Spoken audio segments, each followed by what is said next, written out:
እንደምን ዋላችሁ። የቅድሙን ስብሰባ ሰምቼ ደንግጫለሁ። አሁን እንደዛ ማመጣጠን አልችልም። አሁኑ ቁርጡ ነው ወቁት። በተቻለ ግን ጥራችሁ እንዳትሄዱ ደግሞ ሞክራለሁ።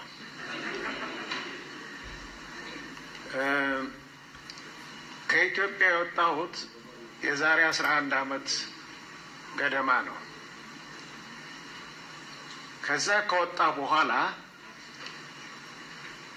ፖለቲካውን እርግፍ አድርጌ ትቼው ቆይቼ አሁን እንደገና ደግሞ ጀምሬዋለሁ።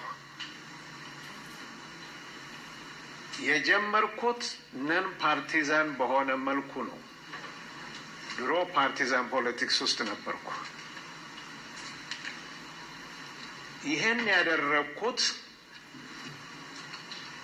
ከባህር የወጣ አሳ ስለሆንኩ ነው። በዋነኛነት የፖለቲካው ባለቤት ጠዋት ማታ ፊት ለፊት የሚጋፈጡት እዛው በቦታው ያሉት ወገኖቻችን ናቸው። እኛም ድርሻ አለን። የዋነኛነት ሳይሆን የአጋዥነት ሚናችን ቀላል አይደለም። እዚህ ሁነን ልንሰራ የምንችለውን እነሱ ሊሰሩ የማይችሉት አለ። በዛ በኩል እንረባረብ።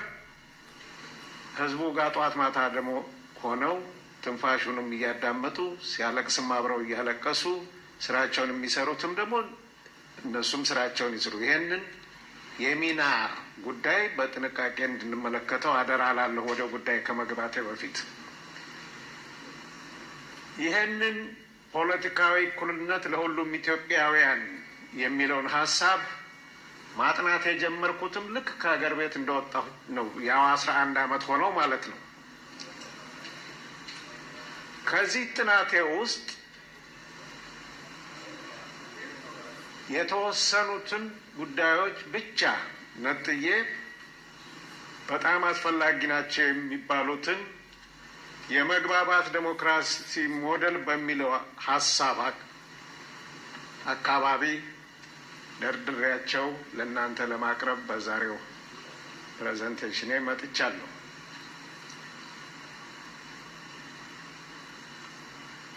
እኔ ስለ ወያኔ መናገር ተመችቶኝ አያውቅም።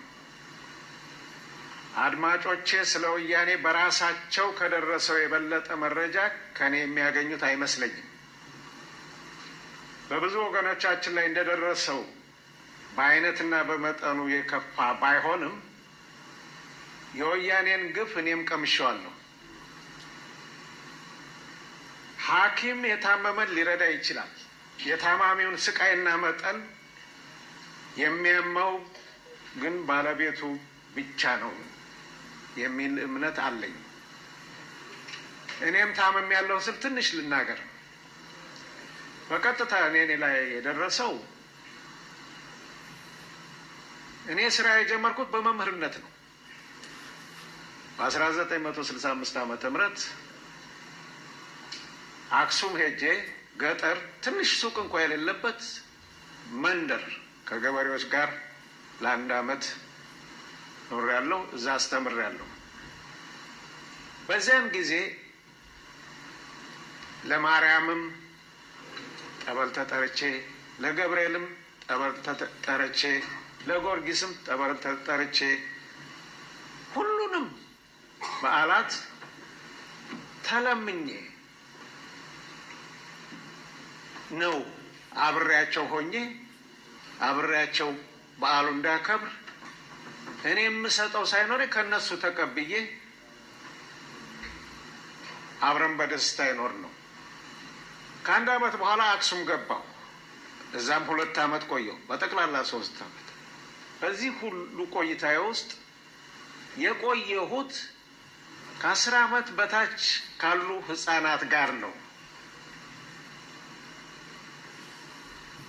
እነዚህ ህፃናት ፊት ሆኜ ያለኝን ለመስጠት ቅራቀም ወይም ተሸክሜ ትቺንጋ ሄድ እንለዋለን የተቻለኝን ያህል ልረዳቸው፣ እነሱም ደግሞ እኔ እንደምረዳቸው አውቀው ሙሉ ትብብር አድርገውልኝ ሁላችንም ደስተኛ ሆነን 3 ዓመት እንዳሳለፍኩ እገምታለሁ። አሁን ያለው ቀውስ ሲፈጠር የትግራይ ልጆች የሚመጣው ቀውስ በእነሱ ብቻ ሳይሆን በእነሱም ዘመድ አዝማድ መሆኑን ሳይ የእነሱስ የራሳቸው ጉዳይ፣ እነዛ ያበሉኝ ያጠጡኝ የተባበሩኝ እፊቴ ከኔ ልሰጣቸው የምችለውን ያህል ለመቀበል በጥንቃቄ አይናቸውን እያቁለጨለጩ ይከታተሉኝ የነበሩት ልጆች ሁልጊዜ እፊቴ ስለሚታዩኝ በዛ አካባቢ ያለው ስጋት ያስጨንቀኛል። ከዛ በኋላ እንደገና ቆይቶ ከዛ ዘልዬ ማስተማር የጀመርኩት ዩኒቨርሲቲ ነው። 13 ዓመት አስተምሬያለሁ። ያው እንደ ሌሎቹ 40ዎቹ በችሎታ ማነስ ከዛ ወጣሁኝ፣ ተሰናበትኩኝ። ነገር ግን ጭንቅላቴን የሚያመውና በጣም ተበደልኩ የምለው እዛም አክሱምም እንደነበርኩ ዩኒቨርሲቲም እንደነበርኩ ራሴን እንደ ዘር ነበር የምቆጥረው። ዘር ሆኜ ሌላ የኔን መሰል ሰዎች ማፍራት እችል ነበር። ከፍራንኳ በኩል ተዋት፣ ምንም መላ የላትም። ግን ያ ዘር መሆን በየቦታው በየአቅጣጫው ከሌሎች ሰዎች ጋር ሲሄድ ጋሽ አስተምረኛል እኮ እያለ አጠገብ የሚመጣው እንደው አንቱ የተባለ መሐንዲስ ሁሉ ይታየኛል። ከዩኒቨርሲቲ ሲወጣ ይሄን አጣሁኝ። ነገር ግን ሌላ ነገር ገጠመኝ። እንደገና ደግሞ ኮንሰልታንት ሆንኩኝ። ኮንሰልታንት ሆኜ ያልደረስኩበት ወረዳ የለም። ከ90 በመቶ በላይ የኢትዮጵያን ወረዳዎች ዞሬ ተዟዙሬ አንዳንዶችንም አንድ ጊዜ ብቻ ሌሎችንም 2-3 ጊዜ ጎብኝቻለሁ። በዚህ ጉብኝቴ ያየሁት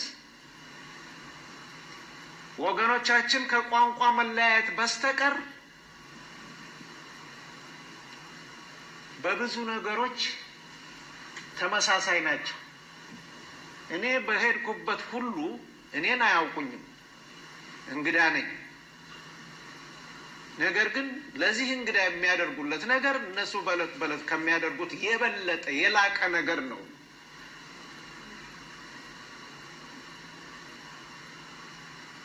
ይሄ ቀላል ነገር አይደለም። እኔ በአካባቢ ስንቀሳቀስ ደህንነቴ እንድጠበቅ ምንም ችግር እንዳይገጥመኝ የሚጠብቁኝ የሀገሬው ባላገር ተራው ህብረተሰብ ነው። ምክንያቱም በእነሱ አካባቢ በማንም እንግዳ ላይ ችግር እንዲፈጠር አይፈልጉም። ቢጣሉም እርስ በራሳቸው ነው። እንግዳ አቅም የለውም። እሱ ጋር መጣላትም ነውር ነው። ይህንን የተማርኩት ይሄ በትግራይም ነው፣ ይሄ በጋምቤላም ነው፣ ይሄ በሶማሌም ነው፣ ይሄ በደቡብ በጣም ጥቃቅን በምንላቸው በፖፑሌሽን ነው ጥቃቅን ብለው ደራሸም ወንድም ያለ ትናንት ይሁን በኮንሶም በሌሎችም ይኸው ነው ባህሪው፣ አንድ ነው። ቋንቋ ብቻ ነው የሚለየው። ይሄ ልዩ ያደርገናል። ለምን ይሄንን የምመሰክረው ውጭ ተሰጀ በመጣሁ ጊዜ የሰራሁት አውሮፓ አይደለም፣ አፍሪካ ነው። መሰረታዊ የስራ ሄድኳርተሬ ስዊድን ቢሆንም ስዊድን አልተቀመጥኩም። ጠዋት ማታ መብረር ነው መዞር ነው እና እነዛም አካባቢ የማየት እድል አጋጠመኝ። ነገር ግን ልዩነት እንዳለንም አየሁኝ። አንዳንድ ቦታዎች $5 ሲባል ዶላሩን ለመውሰድ መጀመሪያ ሰውን ላይ ጉዳት አድርሰው ነው የሚወስዱት። የኛ የመርካቶ ምንድነው ቅድም ያላችሁት አይነት አውሱኝና ቃል ብሩን ይወስዳሉ እንጂ በአካላዊ ጉዳት ወይም ሌላ አእምሯዊ እንትን ውስጥ የሚጥላችሁ ጉዳት አያደርሱባችሁም። ብሪቱን ነው ከወሰዷት። እንደውም አብሮ የሄደ የእናንተ መታወቂያና መንጃ ፈቃድ ካለም አንድ ሱቅ ውስጥ አስቀምጠው በስልክ ተፈልጋችሁ እንድትወስዱ ያደርጋሉ። ይሄ ፈረንጅ ነው የመሰከረላቸው፣ እኔ ብቻ አይደለሁም። ይህንን ያነሳሁት ከማንጠብቃቸው ከዝቅተኛ የህብረተሰብ ክፍሎች እንኳን የኢትዮጵያዊ ጨዋነታችንን ዘሩን እናገኘዋለን። ስለዚህ ኢትዮጵያ ውስጥ ክራይሲስ ይፈጠራል የሚለውን ሀሳብ በበኩሌ በእንግሊዝኛው ብናገረው ዲስሚስ አደርገዋለሁ። ነገር ግን ጠቅላላውን ዲስሚስ አላደርገውም። እኛን ግን እጠረጥራለሁ። ኤሊት ወይም ደግሞ ልሂቅ የምንባለው አካባቢ ነው ችግሩ ያለው። እዛ ውስጥ የማይካድ ችግር አለ። እሱን ካረምን ግን በሌላ በኩል በእኔ ይሁንባችሁ፣ ምንም ስጋት አይደርባችሁ። እኛው ካረም ችግራችንን እኛው ማረም ከቻል እንደዚህ እንደተሰበሰብ ነው እና ብዙ ቁም ነገር ተነጋግረን ደግሞ እንግዲህ ደቂቃይቱንን የምቋጫት እኔ ካሳመርኩት ነገሩን ደግሞ የሚቀጥለውን ከዛ በኋላ እኔ ተአምር ነው ይሄ ሁኔታ ተአምር ነው። አንድ ላይ ቁጭ ብለን ተደማምጠን መደማመጥ ነበር የጠፋው። ሀሳብ ልዩነቱማ ይጠቅማል። መፋጨት አለበት፣ ሀሳብ መሞራረድ አለበት። አለበለዚያ ኢትዮጵያ በጣም የተከበረች ሀገር ናት። እንዲሁ በአንድ ሀሳብ ብቻ ራስን በራስ ብቻ በማዳመጥ የኢትዮጵያ ችግር ይፈታል ብሎ ይሄ ክቡር ሕዝብ ችግር ይፈታል ብሎ ማመን ትክክል አይሆንም። ስለዚህ እንደ መልካችንም ይሁን እንደ ቁመታችንም ይሁን እንደ ብሔረሰባችንም ብዛት ይሁን እንደ ሃይማኖታችንም ብዛት ይሁን ይሄ ሁሉ ብዛት ሀሳብ ሆኖ ቢመጣ ኢትዮጵያን ይጠቅማል እንጂ ጉዳት የለውም። መደማመጥ ብቻ ነው። ሌላ ነገርም አይፈልግም። ጡጫም አይፈልግ፣ ጉትቻም አይፈልግ። ከተደማመጥ የግድ መስማማትም አይፈለግም። ማቀራረብ የማንም ያልሆነ የተቀራረበ ሀሳብ ብዙ ያስኬደናል እና ከዚህ ወደ ዋናው ልምጣና ወደ መጣሁበት እስካሁን አንዳንድ ከሰማኋቸው ትንሽ ስላስጨነቀኝ ነው እስካሁን እንትን ያልኩት። የፕሬዘንቴሽን ክፍል አልነበረም። እሺ፣ ፖለቲካዊ እኩልነት የሚለው ነው መሰረቱ። ሼህ ካሊድ ያነሱት ነበረ በቀደም ዕለት። እሳቸውን ብዙን ነገር እዚህ ስለጨረሱት እሳቸው ድንገት መጡብኝ እንጂ ጎረቤቴ ወይዘሮ ሰዋሰውም እንደዚሁ ተመሳሳይ ሀሳብ አቅርበዋል። ሌሎቻችሁም አቅርባችኋል።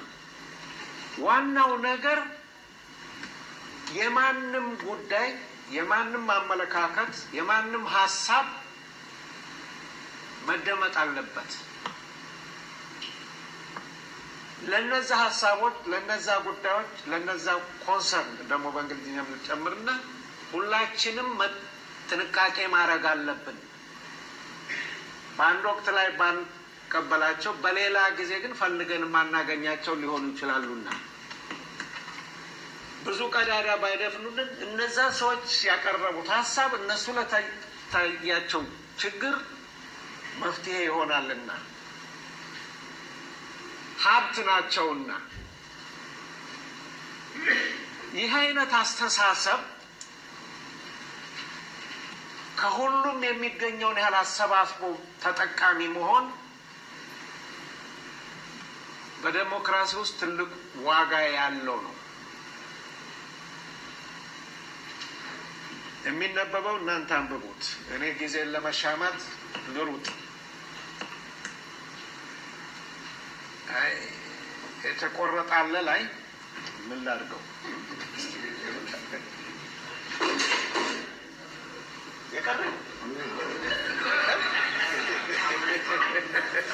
ግድ የለም። እኔም እዚህ ባልጨርስም ቀደም ብዬ የሰጠኋችሁ ስላይድ አለ፣ እሱን ተከታተሉ። ሁለት አይነት የዴሞክራሲ አይነቶች አሉ በዚች ዓለም። ይህንን ነገር በጥናቱ ያረጋገጠው የዚሁ ሀገር የፖለቲካ ሳይንቲስት አረን ላንፋት የሚባል ሰው ነው እና እሱ ከፈላቸው የዓለምን የታወቁ ዴሞክራሲዎች አንደኛውን የአብላጫ ዴሞክራሲ የሚባል ስያሜ ሰጠው። ሁለተኛውን ኮንሰንሰስ እኔ በአማርኛ የመግባባት ያልኩትን ሰጠው። ከነዚህ ውስጥ የተወሰኑ ነጥቦች ላምጣ። አንደኛውና ዋነኛው መለያቸው የአብላጫ ዴሞክራሲ ሞዴል በምርጫ ስርዓቱ የምርጫ ስርዓትን ይይዛል። ማጆሪታሪያን የምንለው ማለት ነው። የመግባባት ዴሞክራሲ ሞዴል ደግሞ በአብዛኛው አውሮፓ ነው። ስካንዲናቪያን ሀገሮችን፣ ስዊዘርላንድን፣ ሆላንድን፣ ጀርመንን የመሳሰሉ ሀገሮች የሚያካትት ነው። በሚገኘው ድምፅ ልክ መቀመጫ ይገኛል። ሁሉም ፓርቲ ሲወዳደር የሚታገለው የበለጠ በርካታ ድምፅ የማግኘት ነው። በዛች ልክ የተመጣጠነ ከፓርላማው መቀመጫውን ያገኛል ማለት ነው። ማንኛውም ፓርቲ የሚገለል አይደለም። ይሄ ያለመገለልና የመገለል ግን ከሀገር ሀገር ይለያል። ወደፊት አንድ መጽሐፍ ጽፌ የተሟላ መጽሐፍ የምታዩት ይሆናል። የመጀመሪያውን የማንበብ እድል የሚያገኙት እዛው ኢትዮጵያ ያሉ ናቸው። ቃል ገብቻለሁ ከአሁን ቀደም። እናንተም በአካባቢያችሁ ደግሞ ትንሽ ጫን ያለ ብር ከከፈላችሁ ታገኛላችሁ። እስከዛ ግን በዌብሳይትም ይሁን በፌስቡክ ብዙ ልታገኙ ትችላላችሁ። ሁለተኛው የፓርቲዎች ብዛትን የአብላጫ ዴሞክራሲ በተቻለ መጠን ሁለት ፓርቲዎች እንዲኖሩ ነው ፍላጎቱ። ተራ በተራ ሁለቱን እንዲይዙ ነው፣ እንደ አሜሪካ እንደ እንግሊዝ። የመግባባት ዴሞክራሲ ሀገሮች ግን በሁለትም እንደውም አነሰ ነው የሚሉት። የፈለገውን ያህል ሊበረክት ይችላል። የህዝብ ድምፅ ያጠራቸዋል፣ የሚገባቸው ስልጣኑን ይጋራሉ። ይኸው ነው፣ አለቀ። ሌላ ምንም ጭቅጭቅ የለውም። ተባበሩም ተነባበሩም የለም። ለራሳቸው ሰርቫይቫል ሲሉ የተቻለውን ያህል በህዝብ ፈቃድ ደጅ ጠንተው የሚችሉትን ያህል ድምፅ ማሰባሰብ ነው። ብዙ ድምፅ ያገኘ ስልጣን ይካፈላል፣ ትንሽ ድምፅ ያገኘ በዛው ይለቃል። ከዚህ ተምሮ ደግሞ አንድ ላይ ተሰባስቦ የተሻለ ወንበር ለማግኘት ይታገላል ማለት ነው። የአስፈጻሚ ስልጣን በአብላጫ ዴሞክራሲ በተቻለ መጠን አንድ ስልጣን በግለሰብ ላይ የመቆለል አዝማሚያ አለው።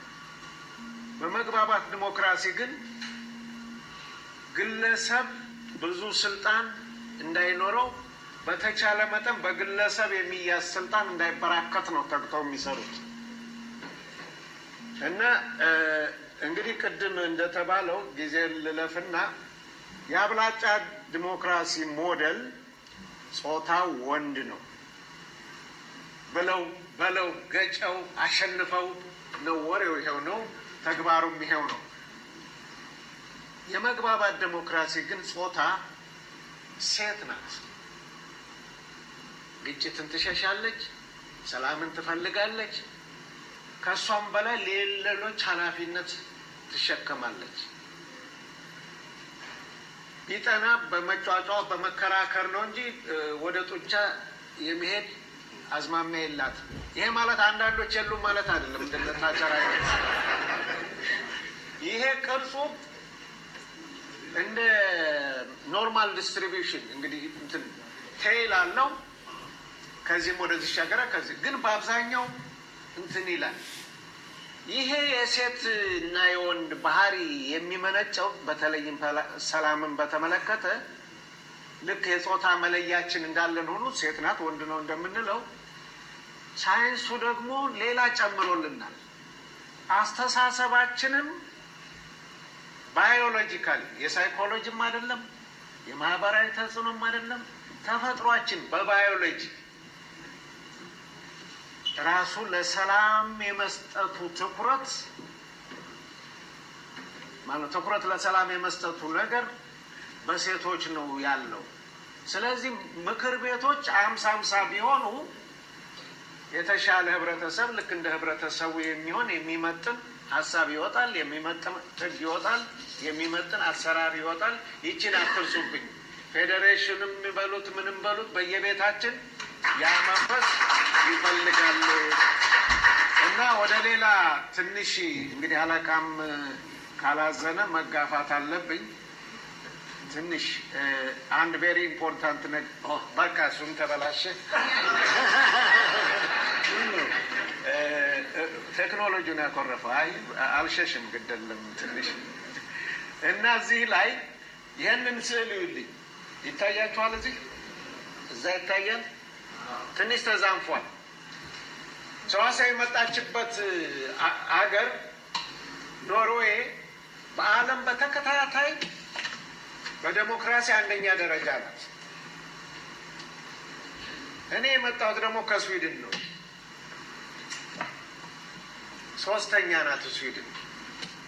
መሀል ደግሞ ስዊዘርላንድ አለች። የእኛን እንግዲህ መቼም እንግዳ ነኝ አስተናጋጅ ማስቀየም እንዳይሆን አሜሪካ 16ኛ ናት። ካናዳ፣ ፈረንሳይ፣ አውስትራሊያ፣ ዩኬ ሁሉ እዛ ናቸው። ይሄኔ አይደለሁም፣ የኔ ጥናት አይደለም። ጥናቶችን ሰብስቤ ነው። ግን ሪፈረንሱም እዚህ አስቀምጫዋለሁ ከተነበበላችሁ። ዞሮ ዞሮ ምን ማለት ፈልጌ ነው፣ የመግባባት ዴሞክራሲ አዝማሚያ ያላቸው እነዚህ እዚህ የምታያቸው በግራ በኩል የምታያቸው እኔ የሀገራችን ስርዓት እንደዛ ቢሆን ይሻላል ነው የምለው። ለምን ተሸናፊ የለውም። ኦፖዚሽን የሚባለውም ኢን ዘ ሪል ሴንስ የለውም። ክርክርና ውይይት የሚኖረው በኢሹ ነው፣ ኢሹ ላይ ነው። ልክ እዚህ ቤት እንደምናደርገው እንደማመጣለን ትንለን ለአንድ ጉዳይ ነው የተሰለፍነው። ይባስ ብሎ ይቺ መሀል ያለችው ስዊዘርላንድ ደግሞ ስዊስ ፖለቲካል ሲስተም በሚል ኢንተርኔት ውስጥ እንደልባችሁ ታገኙታላችሁ። እሱን እንድታነቡ ሁላችሁንም ጋብዛችኋለሁ። አንብቡት። የሚገለል ፓርቲ የለም።